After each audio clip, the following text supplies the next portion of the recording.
Hello, and welcome to Making Greet the Week. I am Mona Duncan, and our topic today is about if it's not you, then who? And last week we had looked at, pull the screen up here. Last week we had looked at making changes. And so today we're going to look at, if you're not making the changes, then uh, why not?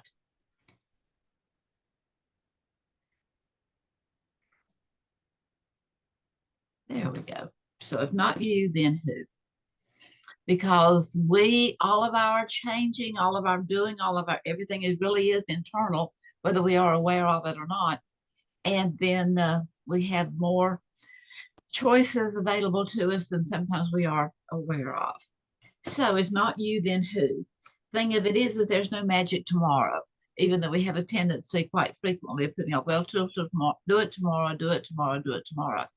So therefore, in thinking about that, there is no magic tomorrow. So therefore, today can be even more effective than tomorrow, meaning that, maybe it's just cleaning up. I'm going to do it all tomorrow. Well, if you do a little bit today, it may be a little bit easier tomorrow. Or making one or two phone calls, just doing a few things today can do a lot to make tomorrow even more productive.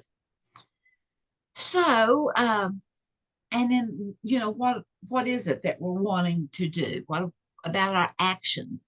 Last week we talked about changing, and I gave 22 just random thoughts and said, suggested that you pick out three that would kind of resonate with you and see if you want to put those into action.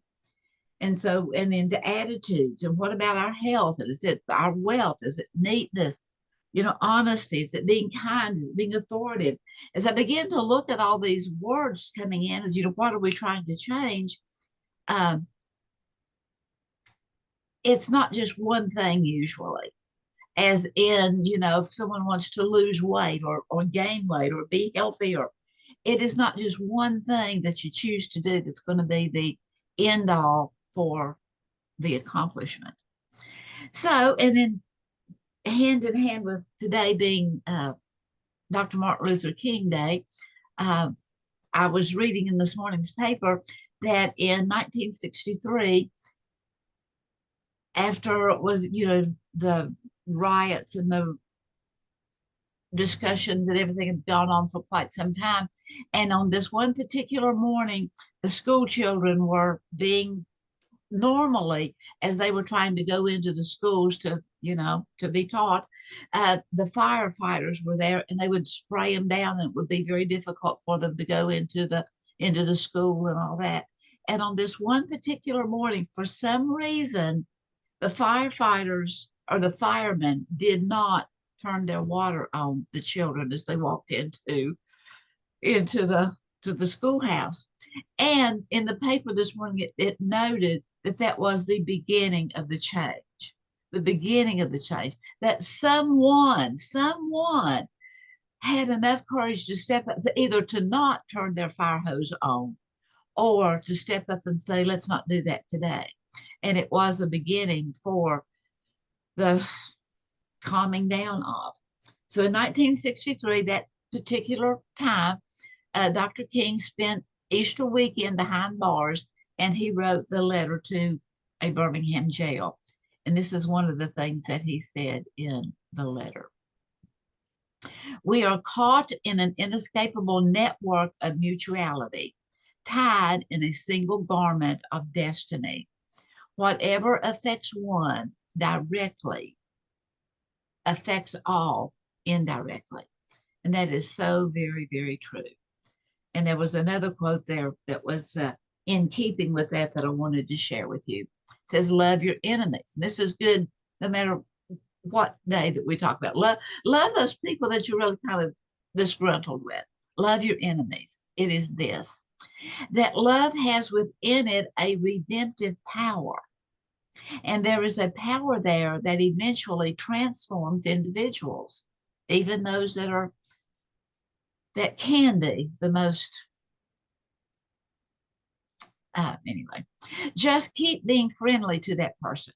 That's love. You see, it is redemptive. There's something about love that builds up and is creative. There is something about hate that tears down and is destructive. So love your enemies.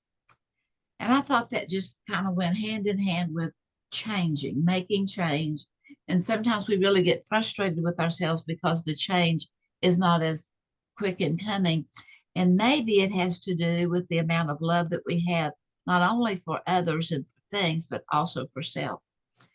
And so uh, I have been rereading the book Boundaries of the Soul that's written by Jane Singer, but it is about the thoughts and the beliefs and the backgrounds and so forth of Carl Jung.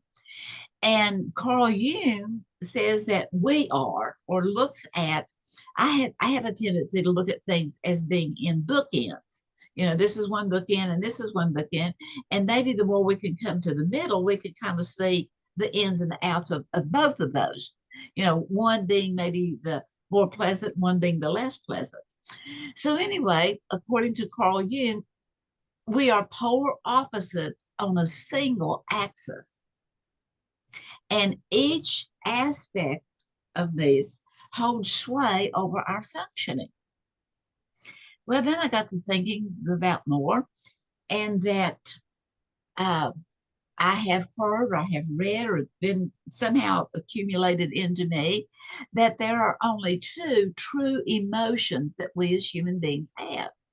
And those two true emotions are love on one end and fear.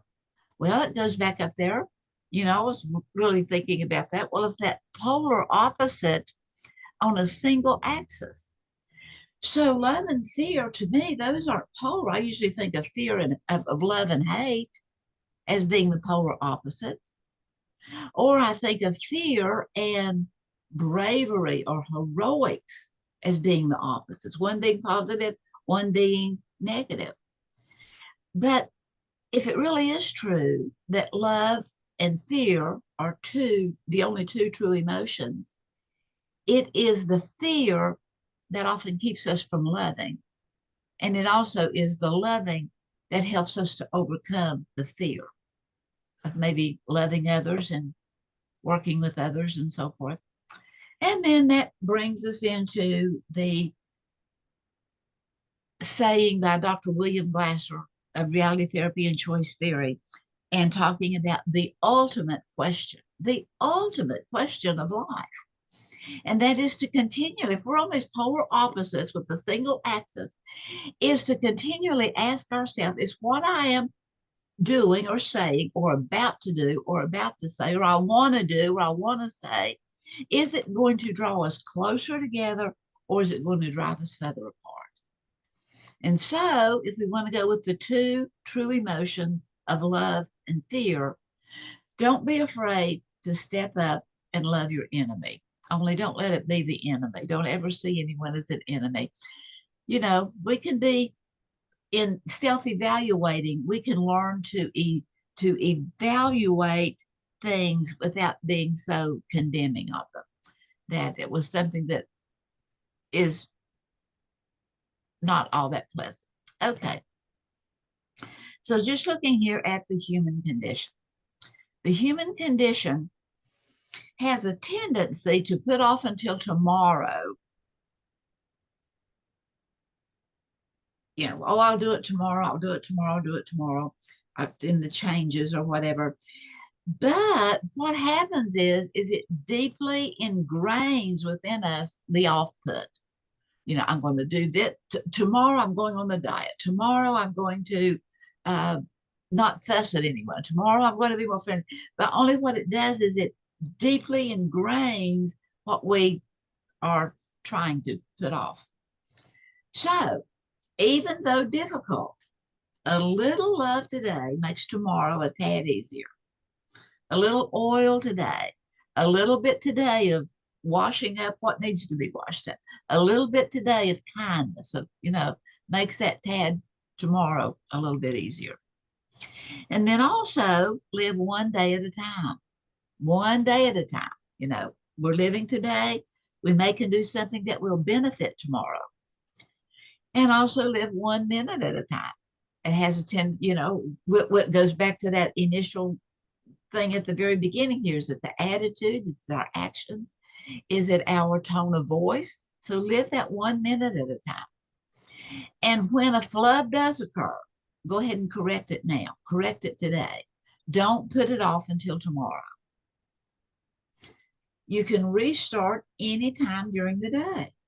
This goes back to the fact that we have choices. We have so many choices, but sometimes we get so overwhelmed with things that we don't realize that we do have choices. So stop, pause, think, act, and evaluate. Evaluate. Yes, I'm wanting to get healthier, but all of this candy is not helping. And instead of berating yourself for having eaten all of that candy that's not helping, evaluate, and continue to be in high regard.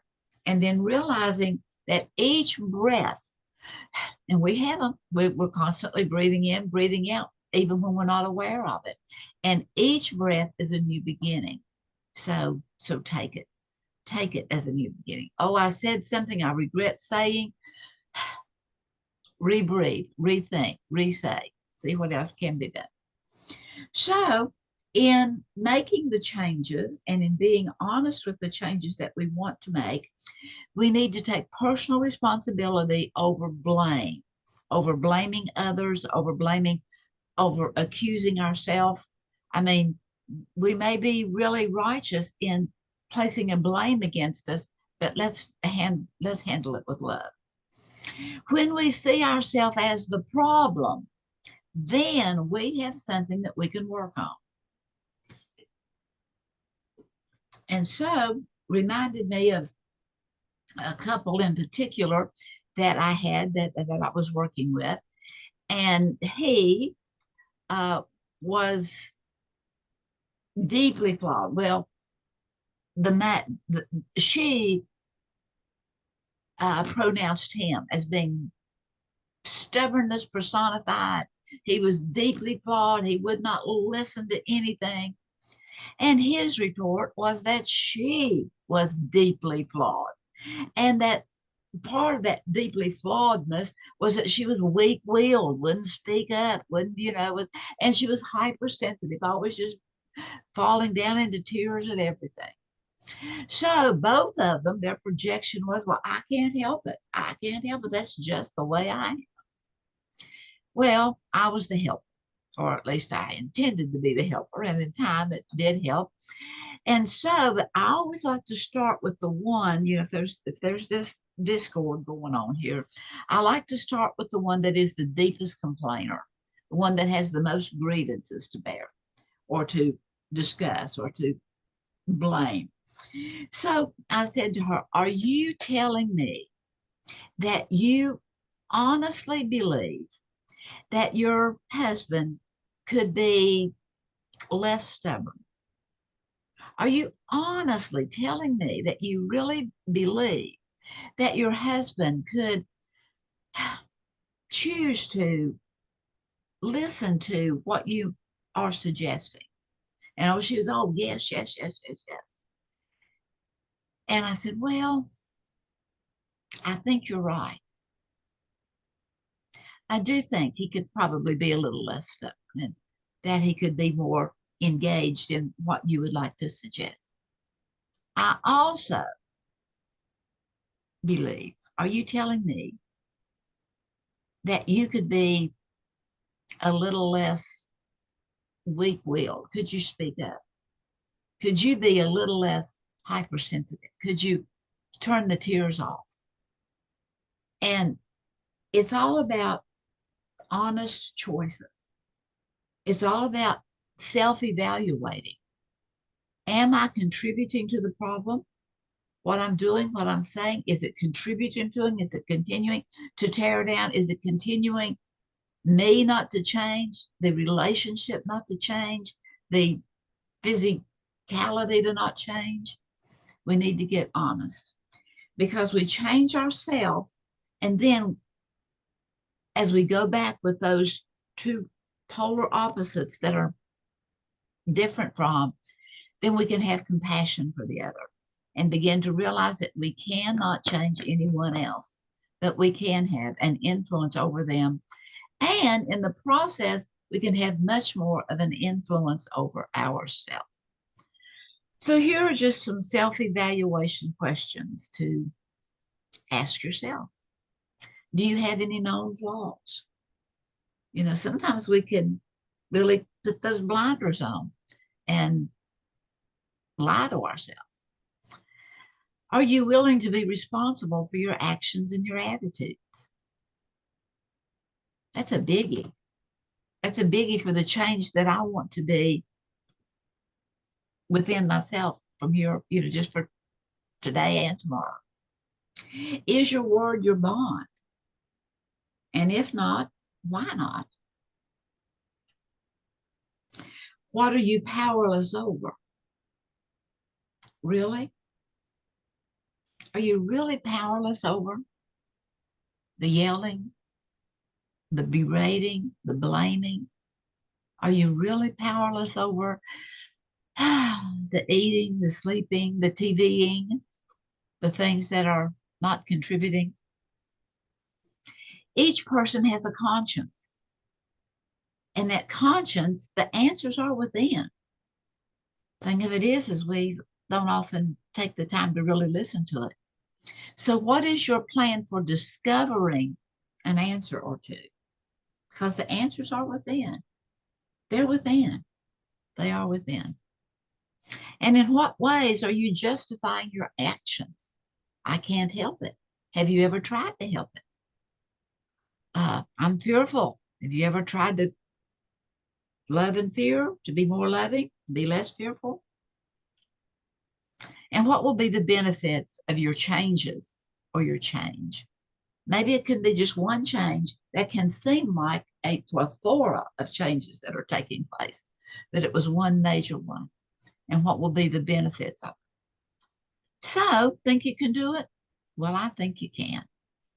So, thank you for being here and many blessings to all.